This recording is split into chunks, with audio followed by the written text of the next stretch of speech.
we're all under construction and we're all building. And that's what makes life and business so exciting, because tomorrow will be a better day, or tomorrow you're going to hit a challenge that you didn't expect or you never experienced, and you're going to learn.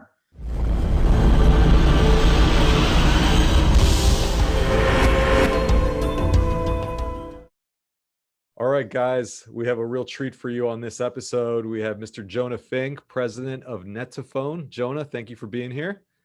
Thank you. There's no presidential music that just goes right into it, Will? In post-production, I'm going to add the presidential music, the trumpets and everything. Thank you. I appreciate it. Yep. So we want to get into net2phone and all the great stuff that we're building at that company. Really exciting time. But first, can we give our listeners a quick background on you, your upbringing, your early career, and how you get started in net2phone?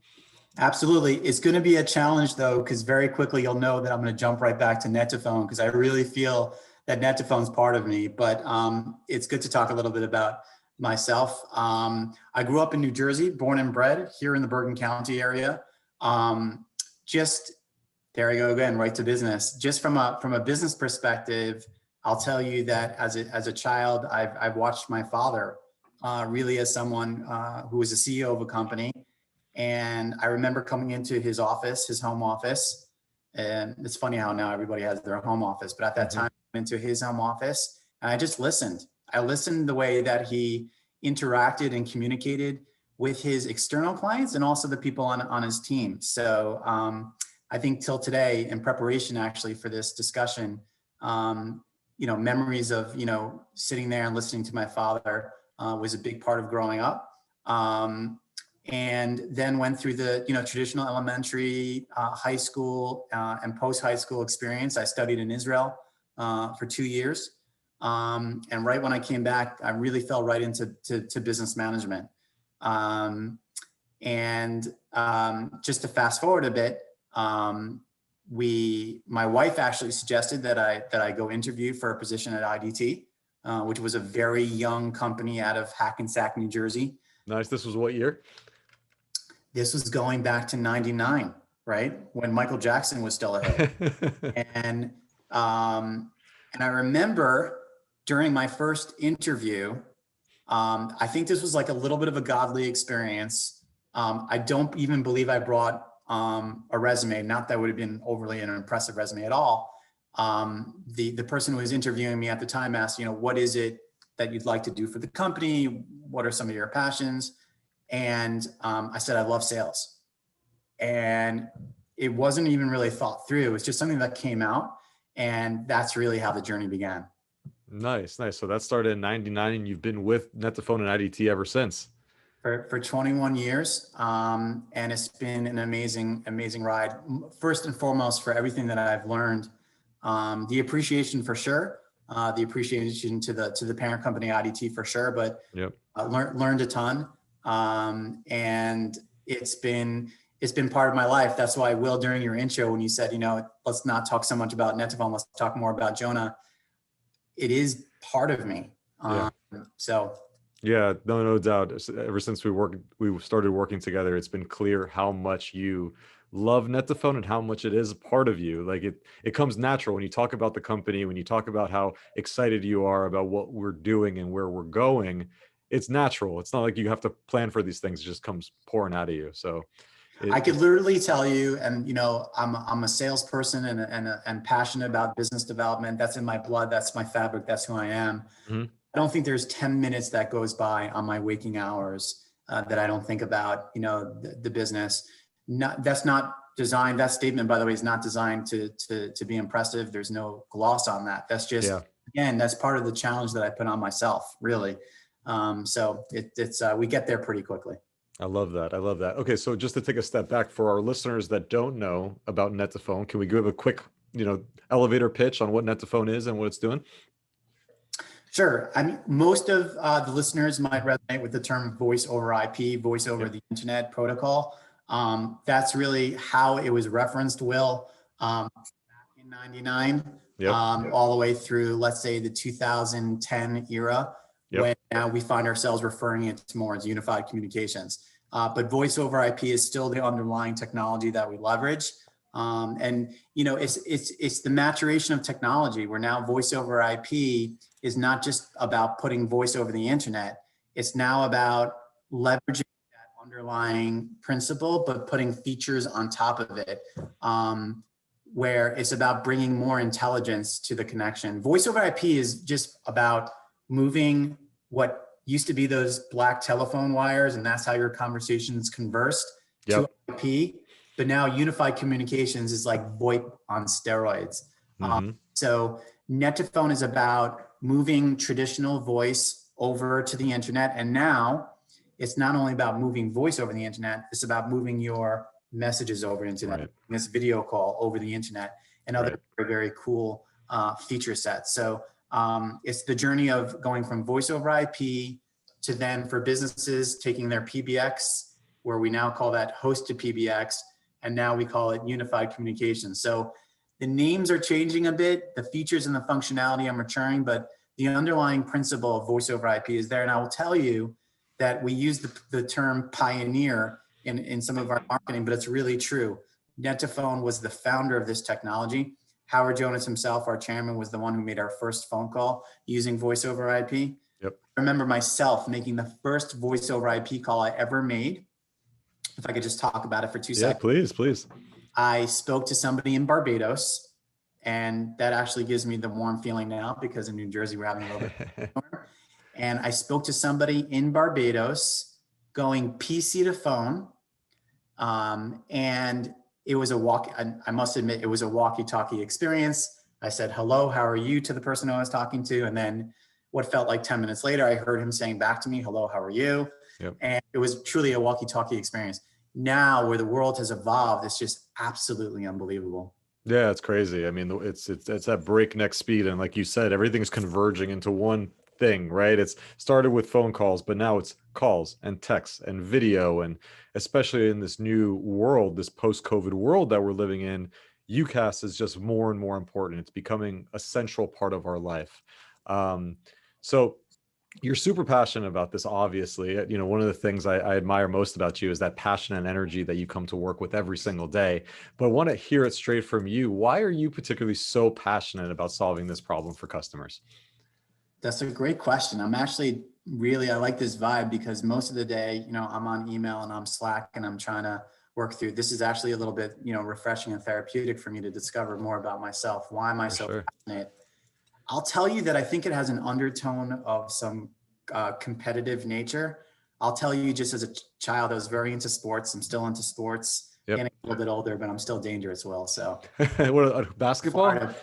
Yeah, basketball. So when you invite me out to Florida post-COVID, I'll show you. Yeah, you look like you got a jump shot. I can see that. I'll show you the 3-point shot. But Chris Mullen and everything like that. But I'm definitely competitive. And I think I'm most competitive with myself. And that I wake up with this competitive blood, where like I just expect more from myself. And I think my father also had that same attribute or characteristic. So I think the passion is just out of this competitive nature of wanting to do more, wanting to beat, my own expectations, wanting to beat our corporate expectations. But I think what's good about the competitive blood, competitive blood could go south on you also, where you could kind of get a technical foul in basketball. Sure. But I really try to do my best to channel that competitive feeling towards just trying to strive for better business practice, better KPIs, better interaction with the team. I was just on a one-on-one call with Denise D'Arienzo, who you work very closely with. And during the one-on-one, I said, Denise, I really think it's time for us, we're midway through the fiscal year now. I think it's time for us to do another communication to the team, another time for us to tell how we did during Q1 and Q2 and things that we're working on. Those type of thoughts are about, Jonah, what could you be doing better?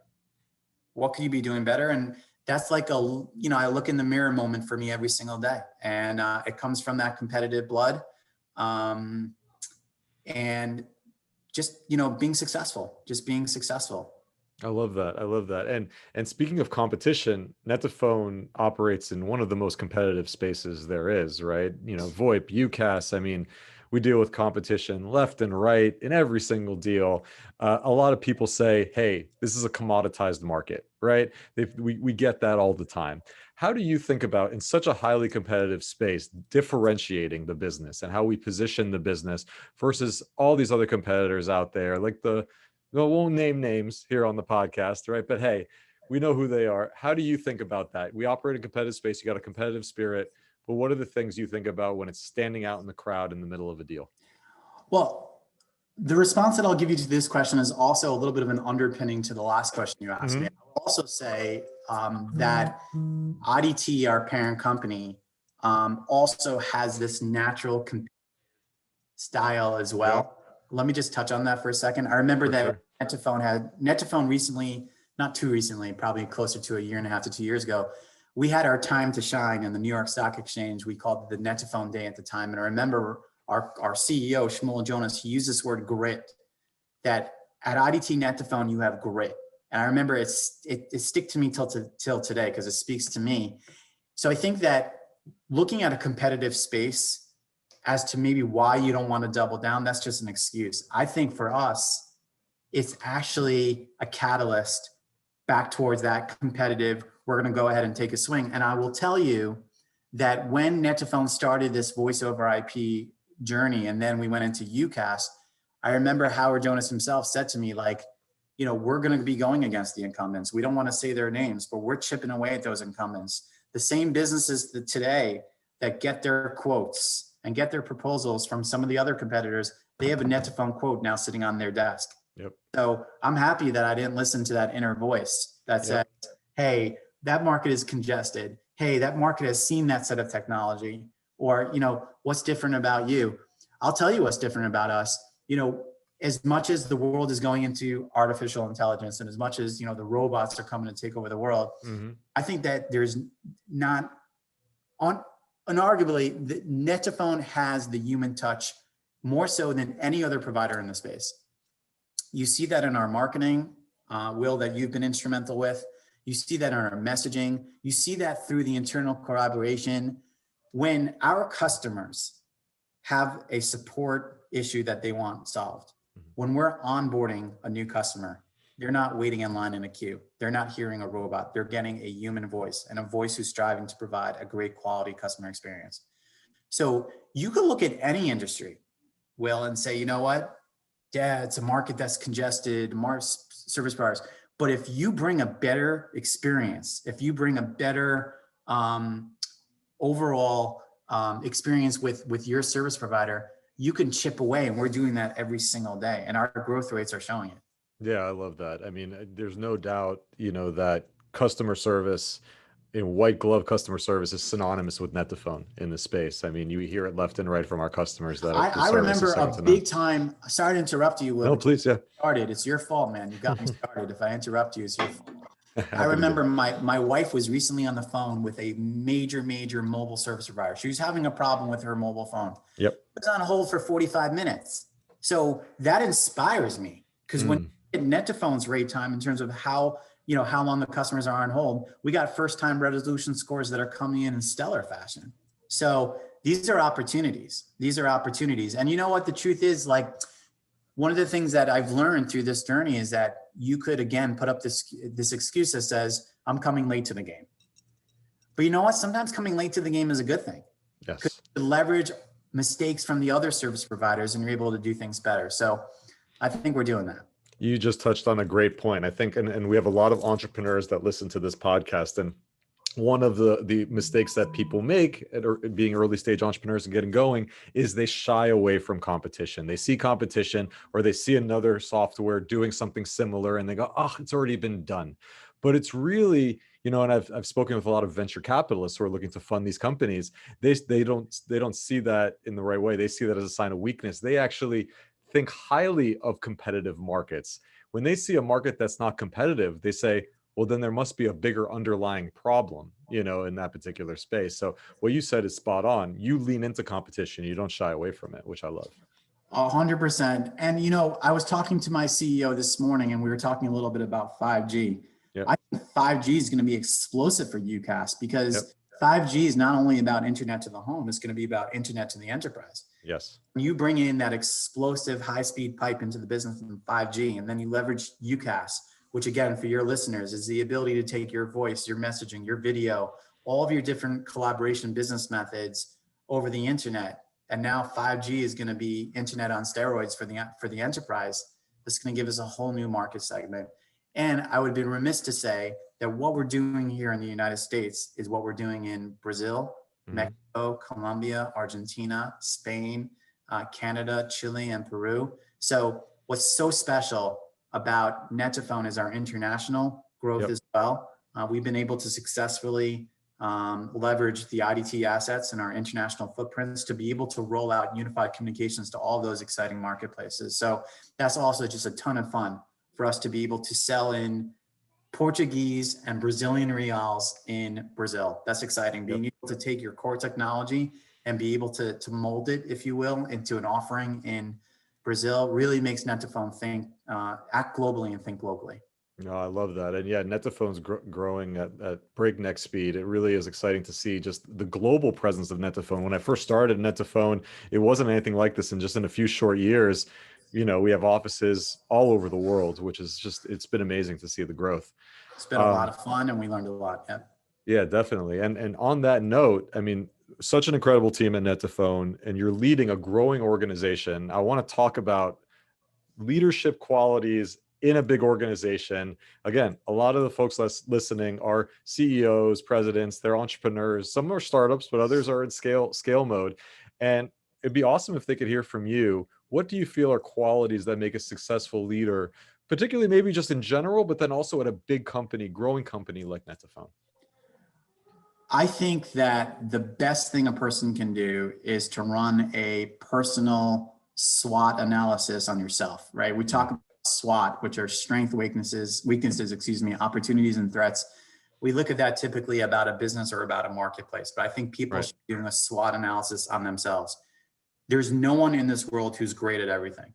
It doesn't exist. And if you think that you're someone who's great at anything, you better check that. And I think that, you know, as much as earlier on in the podcast, Will, you talked a little bit about my competitive nature and how we want to be able to exceed expectations. First and foremost, before you do any of that, know what you're great at, you're really good at, but then also know what you're not as strong at. And I think that for me, we have been successful in building a team at net2phone where so many of the key stakeholders bring different talents to the table.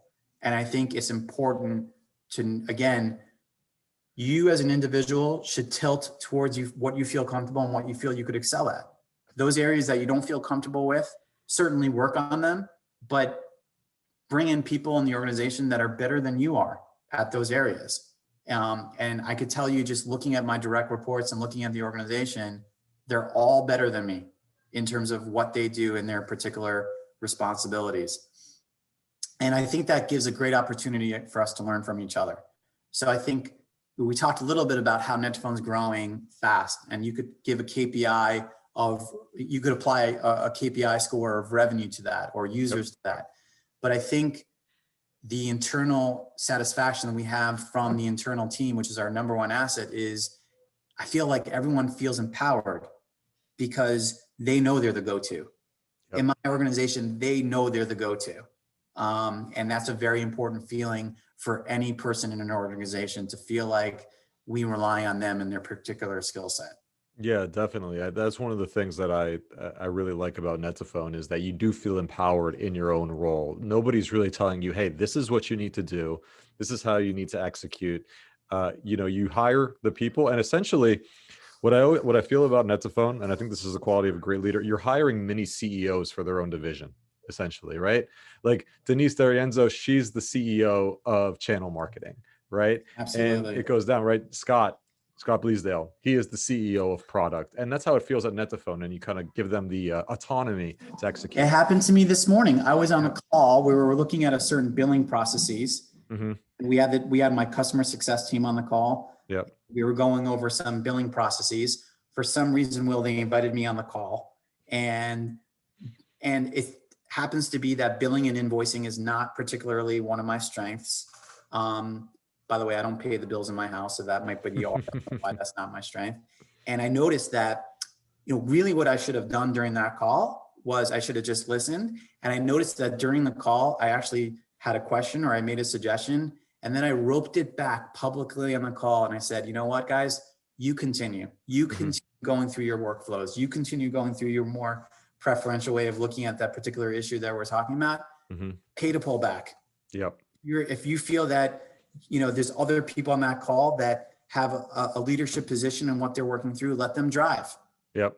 And that's something that we try to do at net2phone for sure. No, I love that. I love that. People want to feel empowered, right? In their own roles. So you guys do a great job at that. So we want to talk about the show is called Lessons Via Leaders, right? So some of the biggest lessons we've learned over our careers and sharing those insights. I'd like to talk to you about some of the biggest lessons you've learned in your career. You've talked about your personal SWOT, right? That's one of your biggest lessons that you've learned. I want to maybe dive in more on that, and then maybe some other lessons over your career that you'd like to share with the audience.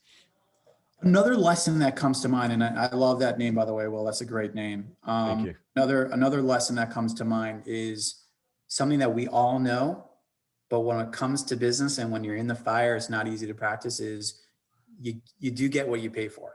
And whether that is true about vendor relationships, whether that's true about employees, whether that's true about different tools that you use in your workspace.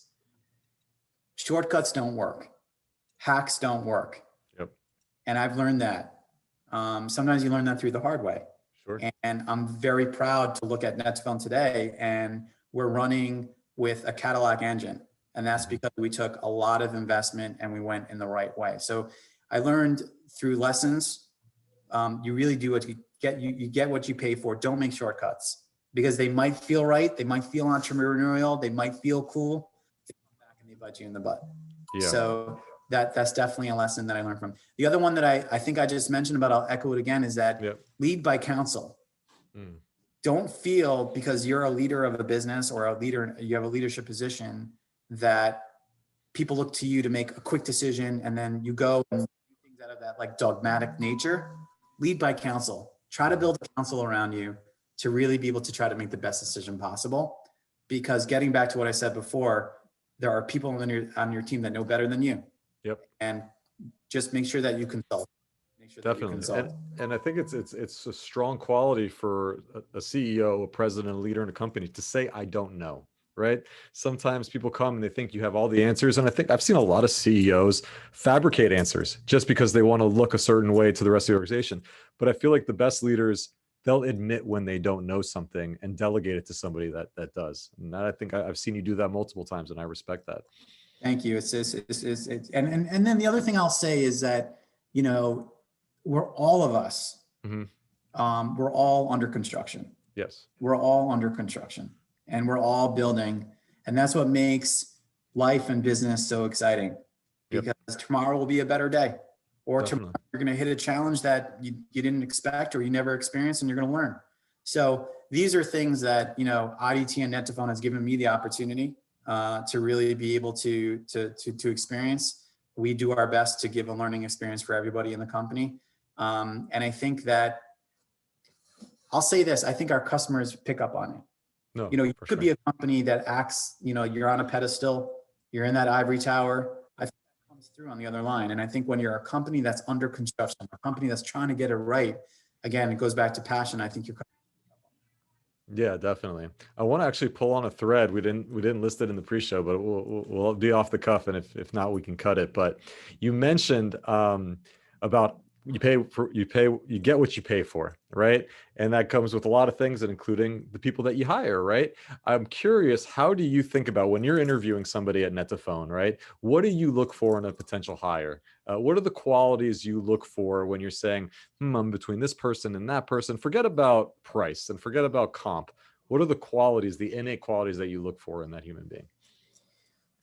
Number one is I look for a lack of complacency. If there's any undertone of complacency during the interview, then that's someone that we're not going to consider for the position. Right. And high energy. And I think that someone can easily say, well, if you work in the finance department, then you could be more like a librarian. You could look at numbers and spreadsheets all day. And I don't look for that. I think that in every department of our business, you want to have personality, you want to have energy, you want to have a voice. Going back to this idea that we're looking for people to contribute to their opinion, right? Yes. So if we notice during the interview process, Will, any sense of complacency, any lack of energy, for us, that usually is not a good score. And the do more quality, somebody who really did. At net2phone, everyone will say to you at net2phone, you could do a lessons for leaders or leaders for lessons. I'm sorry, Will, you could do that across the organization. I think everybody at net2phone, that the quality is they're going the extra mile. They're going the extra mile and they're doing it with a smile. And I'll say that about yourself, Will, that every time that you and I interact in the company, you do it with a smile and you do it with a positive touch. And that's called positive energy. So I look for positive energy during that interview process. And even if you're not an expert, that gives you the chance to grow into the position and to really perform. No, I completely agree. That's a great response. And I think as you're answering that, I'm nodding my head and I'm realizing again, one of the things that makes net2phone so special is the culture, right? It's the people at net2phone. net2phone, you think of all the folks at net2phone, the Jonathan Chomkos of the world, the Zali Ritzels of the world. These are amazing human beings. And again, I could go on for 20 minutes just naming names of the amazing human beings at net2phone. You mentioned Zali Ritholtz and you mentioned Jonathan Chomko, you mentioned W4Me. You mentioned the close to 500 people that work at net2phone. They inspire me. They inspired me to do more, because when I see them responding to an issue at 11 o'clock at night, it's inspiring. It's a Rocky Balboa movie every single day. Absolutely. It's inspiring. You want to build a team like that. You have fun doing it, you grow, and you constantly improve. 100%. And again, before I joined net2phone, I was the CEO of Live Ninja, and that company, we were always complimented on our culture, on the company culture. And company culture is a thing where you ask 10 people what company culture means, you get 10 different answers, right? It's kind of just one of those things. And to me, it's kind of been stigmatized as like company culture is pool tables and bean bags and all this unlimited vacation policies and all that. But no, to me, good company culture, it's this feeling within the organization of everybody kind of working harmoniously together, and everybody, there's this energy and passion of positivity that makes it a great place to work, right? And it's based on that energy that you were describing a few minutes ago, but also it's trust. It's the trust that that W Foreman is, if it's 11 o'clock at night and a customer is sending that email, that W Foreman's going to respond. It's the trust you have in Denise to execute the tasks that she has to do every single week. And that just is a domino effect, and a domino effect that people love coming to work every day. It's absolutely inspiring. I'll use that word again. And I see that from my team in Canada, who they run process beautifully, like butter, process and operations. I learned that from Canada. In South America, you see it, Will. The marketing pieces that they put out are stunning. The messaging is bar none. And visiting the team across, when I was in Colombia and Brazil and Argentina, all these markets pre-COVID, you learn from them. Take out your notepad in terms of how they treat their customers and their clients and their internal folks. Recently, our acquisition in Spain as well. There's so much to learn. Just keep your notepad out. That's the other lesson. Keep your notepad out. Be a learner, because you'll apply those learnings and you'll be better for it. And net2phone being a global company, we have that opportunity for sure. Yeah, I love that. I'm gonna pull on another thread because again, you're inspiring me with this stuff. Global expansion. When a company goes from a domestic company and then starts to go globally and starts to reach into these new markets like Canada and Latin America and Europe, how do you shift? Like, what are some of the things you think about from a mental perspective, from an operational perspective, to go domestic and then to global? Because I'm sure there are some listeners that are interested in taking their business into new markets. So I would love to get your experience and perspective on that. First of all, you need to, right? If you're a business with a good growth story, then you do need to take your business global, because certainly now the world that we live in, it all feels like one small world, right? Whether you're sitting in Madrid, Spain, or you're sitting in New Jersey over here, it's one small world and we're on a video call. I think it goes back to the undertone of the previous conversation, is that first and foremost, be a learner, know what makes that market tick. If you're going to go into Brazil and you're not going to think about Portuguese, you're not going to think about the Brazilian real, you're not going to think about local tax regulatory issues, you're not going to think about how they send out an invoice with a special barcode on there. It's different experience here. Be a learner. Know what the fundamental principles are in the market. Number two is, and this is so important, and at net2phone we have it, you got to be local. Like if you think you're going to be successful, maybe there are some companies, I'll learn it from one of your next podcasts and they'll show me up. If you think you're a company out of New Jersey and you're going to be successful selling into Rio de Janeiro, I'd love to see it. You need a team in Rio de Janeiro who understands the local culture, who understands the people, who understands the messaging. We're in some markets, Will, where like you have cities in some markets that act differently in one city versus another city, just because the people there are different. So have local teams. That's so important. And then trust your team, a team that you can trust to make great business decisions. And again, at net2phone, we have it. You know, one of the things that I was on a call this week, right? And we're talking about our work on our websites.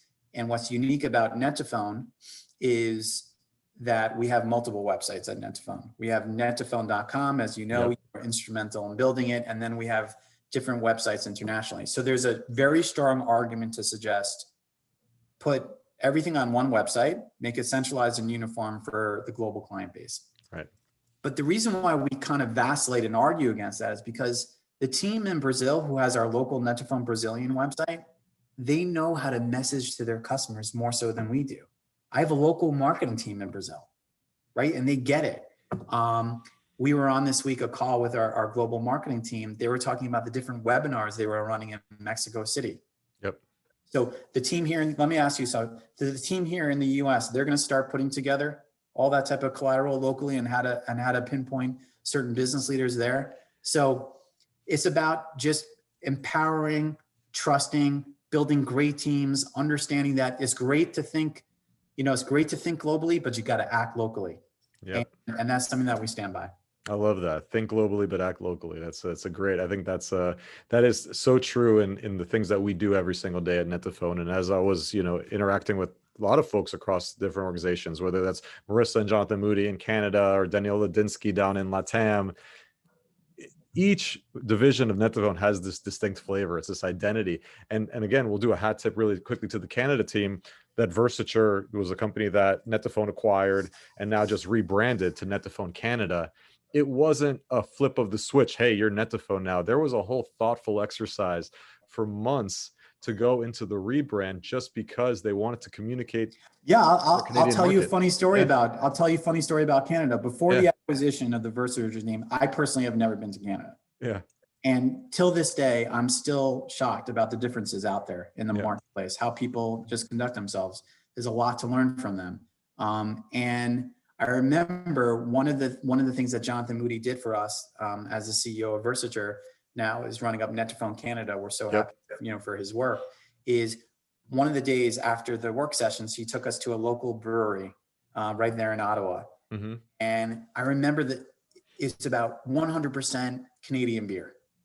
And the natural pride, right? The Canadian pride. net2phone Canada just rebranded themselves. The net2phone Canada logo is all about Canada. And I love it. Yeah. We're not going to act like the big US company coming in and man, net2phone Canada. It's net2phone Brazil. It's net2phone Argentina, net2phone Colombia. And I hear Danilo Ladinsky as my general manager of Latin America saying, no, Jonah, that's not how they do it in Colombia. You know what I mean? Like you got to tip your hat off to that, and you got to listen, and you got to learn. 100%. I think that's a great theme from this whole episode is be a learner, right? We don't have all the answers. The whole process of life, we're all figuring this out, right? It's okay not to have all the answers. In fact, the only way to get more answers is to learn, is to be a listener. Right? And I think the good news is that I think corporate America is going in that direction. I think back in the day, I wouldn't remember my father saying, I don't know, or I don't get it. Like that wasn't so like, that wasn't like, today, I think we're building an environment. I mean, kudos to the world. Yep. I think that if anything, COVID is like another teacher in this mantra that says, we don't know a lot. When we look of this complicated world. We don't know a lot. And I think that's becoming more okay these days to say, I don't know. What do you think the best approach is? So I think we're moving in the right direction. I think net2phone is a stellar company, as an exemplary company for us to be able to really push that idea along. And I just want to thank you, Will, for spending a little bit of time with me this afternoon. It gave me a time to do some self-reflection. Yeah, no, I love it. These conversations are always enlightening. I learn a ton from them. So grateful to have you here again. I speak unbiasedly about net2phone. Again, there's bias because I work for net2phone and I'm a part of the net2phone family. But I'll tell you, listen, like what Jonah's saying is absolutely true. There is a unique quality to this company, and it stems from the people, that work at net2phone every single day, and led by you, Jonah. So thank you for setting an example every single day for everyone. It's about we. It's the we factor. Thanks again for the time. It was really a good experience. For sure. Real quick before we let you go, where can folks find more information about net2phone? How can they reach out to you? So reaching out to www.net2phone.com. That's a great way of doing it. Learning more about what net2phone has to offer for their cloud telephony and their cloud communications. If you find yourself in Rio de Janeiro or Sao Paulo, it's a different website. It's net2phone.com.br, but every country has their own, what we talked about, their own designated website to tell their story. And we're so active in the marketplace right now that in all of our different press releases that you can look up, you'll have all the contact information there, Will, in terms of how to reach out to the corporation and learn more. But again, we invite all of our users and all of our customers and all of our interested parties to take a look at our website, which, Will, you've been so instrumental in building for us, to be able to learn more and to reach out. Awesome. I love it. So I'm going to drop all the information that Jonah just mentioned in the description, so you guys can check out net2phone. And also I'll leave a link to Jonah's LinkedIn if you want to reach out to him personally. He's very active there, so feel free to reach out and say hello. So Jonah, thank you for spending the time today. Appreciate it. Thank you.